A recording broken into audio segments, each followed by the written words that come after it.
being a real estate agent can have certain types of tags and stereotypes and stuff like that about you, and not just from clients, but actually from yourself. Today is going to be a little bit of a different video talking about why would you fake it until you make it. Just be yourself as a real estate agent and you will succeed. 3, 2, 1, let's go.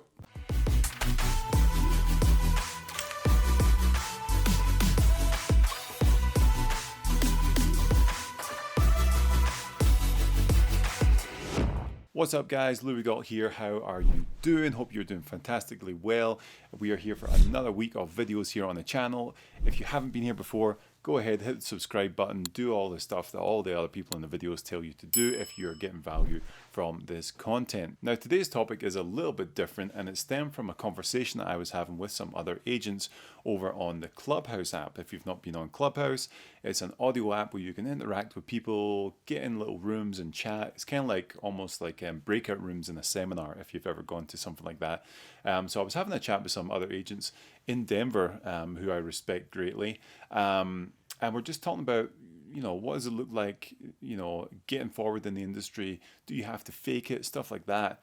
And when I came into this industry, I do feel like I kind of fell into those traps a little bit, having a kind of perceived mindset of what I had to be, what I had to look like, what I had to talk like, all that stuff. You know, I had watched $1 Million Listing New York for seasons while I was doing my education, so I thought I had to be the Ryan Serhant of Denver and stuff like that. But the truth of the matter is that wasn't me. So today, you know, we just want to talk about 6 different mindsets and 6 different things that you can look at to avoid what we call the imposter syndrome. And faking it until you make it is not the way to go. Being yourself in real estate is the only way to be. The more transparent you can be, the more you're going to enjoy this process. So let's dig into these topics and have a conversation. So the first thing to do is embrace who you are. Don't fake it. Don't try and be someone else like I tried to do maybe at the start, because the more genuine you are, the more you're going to attract the clients that you actually want to work with, get along with, who have the same values as you do, and go from there. And it becomes a lot more of a seamless experience. So don't feel like you have to live up to other agents or other people that you see in the industry just because they're doing well. Make sure that you carve out a space for yourself and embrace who you are, the things you do, the things you love doing, the weird things about you, like my silly accent, and things like that. And if there are things that maybe about yourself that you're kind of doubting or that you're not comfortable with, then just look to improve them. You know, do some courses, do some homework on things that you want to improve on. Make sure that you are step by step getting better and better and better and researching your work and doing all the stuff that makes you individually great and sets you apart from other agents. But just keep in mind that you are an individual person. We are all completely different from each other. We may have a lot of similarities, but there is 1, 2, 5, 10, 100 things that separate you from the next agent. So focusing on what those are, bring them to the forefront, and that will really help you to carve out your niche in the market. The second one is seeing the value in yourself. Quite a similar kind of topic, but you have to dig in, right? You have to do a bit of a soul search here and figure out what are the things about you that make you more valuable to a client than someone else. Is it your work ethic? Is it your knowledge of a certain zip code? Is it your knowledge on a certain type of architecture? One of the agents we were talking to in that group on Clubhouse I was talking to, she focuses on mid-century modern architecture, and she just has a super nerdy love for that architecture. So she carved out this niche in the market, and now she is the go-to person for that type of architecture. So what is it? What is it about you that brings value to a potential client? If you and I went up for the same listing, what would it be that separates you? It can't just be the regular rubbish, you know, oh, I do marketing, oh, I'm good on Facebook, I'm blah, blah, blah. What is it, you know, that you can bring? For me, it's personality, and it is people-loving skills. I can connect with anyone. I can talk to a brick wall. I can talk to anyone for hours about whatever. So I have that kind of adaptability where I can get into a room, start a conversation, and just talk for ages. It annoys my wife endlessly because she's a little more of an introvert, and she's like, oh, here we go. So if we walk into a party or a room or whatever, I'll immediately be engaged in a conversation, and, you know, that can be annoying. So that's one of my things though. I'll talk to anyone, no problem at all. Okay, number 3 is don't be afraid to fail. Failure is everywhere. If you look at anyone successful that you look up to, Look at their past failures. They always had failures that led them up to the thing that they broke out and had success with. Everyone you can imagine. Because out of failures, there are lessons and gifts that you can take out of that, write them down, kind of process them, and find out what the thing you can take into the next challenge is going to be. So failures are fine. Go on a listing presentation that you know you have no business in getting. If you're a new agent and you're like, man, I don't know about this, don't know what to say, just jump in the deep end. Go and find out. You might fall flat on your face. You probably will for the first one. I did it.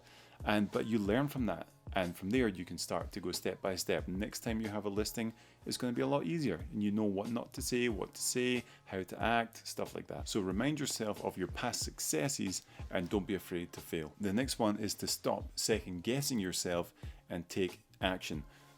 Too many times in life, you just sit and ponder about things and try and wait for the perfect moment to come up to execute this thing you've been thinking about and grand planning for, 6 months to a year. Okay, when the time's right, I'm going to, roll out with this, or I'm going to do this, or take action here. Just do it. Imperfect action is better than no action at all.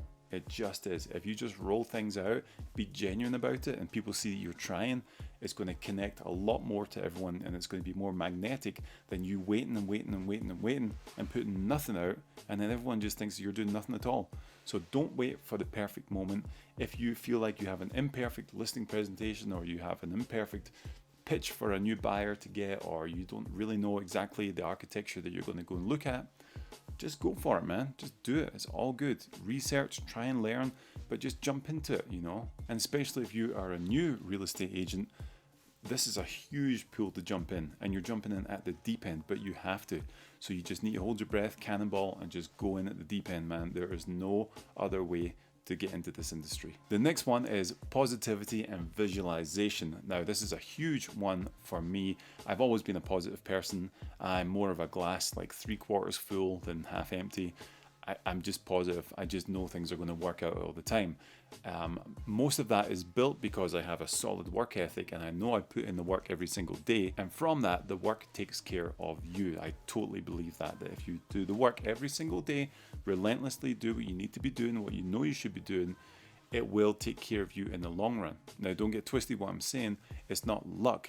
It's a manifestation of the work you're doing. So visualize what you're wanting to see happen with your goals, with meetings, with presentations, whatever that may be.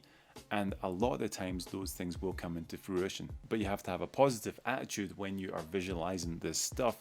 Otherwise, a lot of the times it won't happen. If you're doubting yourself inside, you don't know, that's just going to create this heaviness inside you, and you can't execute what you're trying to do. So having positivity, visualizing your goals is going to help you get to where you need to go. And the other thing about positivity as well is it just makes you happier, honestly. Like, for real, it just makes you a happier person.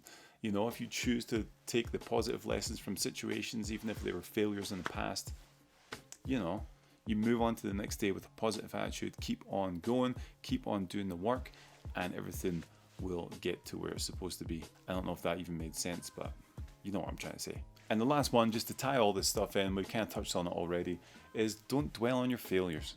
Like, there's just no point dwelling on failures, at least not in a negative way. You can take the lesson from it and apply it to your next, task that you're going to hit. But if you lost a buyer, or if you lost a listing presentation, or if you lost an agent on your team, which I did recently, look for the positivity there. Look for the lesson in that failure, that you're perceiving it as a failure. Look for that and find out, where that path is supposed to be taking you. What is the lesson you're supposed to be learning, and then adapt and move on. So in summary, what is this video even all about? I'm actually not really sure. I just wanted to put this out there because we had this kind of conversation about faking it, and I realized after a little bit of a deep dive that I was doing that at the start. I was wearing the suits all the time. I was, playing the game a little more on social media and stuff. I was trying to kind of, look the part and stuff like that. Just because I didn't really understand what I was doing. I didn't understand who my perfect client was. I didn't understand, what my demographic was that I was trying to market to. I just thought, okay, this is what I need to do as a real estate agent or a realtor, and look, a certain way, or do a certain thing. And now, I just do. I mean, look at me. I haven't shaved in a few days. My hair's all mental, and I could be doing any job. I could walk out and, you know, I could be doing anything. I've got a monitor right here. I'm looking at it. So, you know what I'm saying? Like, you just got to be yourself. Don't try and be that person. I mean, if that is you, if you're the suit guy and, you know, all that, then fantastic. Do that. Like, kill it. If that's you, that's amazing. But if it's not, then don't. Like, there's no point, you know. We're getting to a stage as well where, you know, times are changing. And young professionals, especially with last year working at home more, we're not dressed up anymore that much in suits and ties and all the, you know, fancy pants. So, you know, if you're going to meet people, you don't have to dress up like that because no one's really doing it anymore, as far as I can see anyway. I'm going to stop blethering now. I feel like I'm going off on different tangents, which is whatever it is.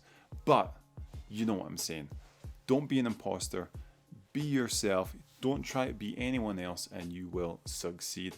If you have comments, drop them below. If you think I'm crazy or I'm just talking nonsense, drop them below. I'd love to have conversations with you as always. I'll be back next week with some kind of video that makes more sense or that is a little more focused and in line with what we've been talking about in the past. So anyway, I hope you're doing good. Stay safe, stay positive, be yourself, and we will see you next week.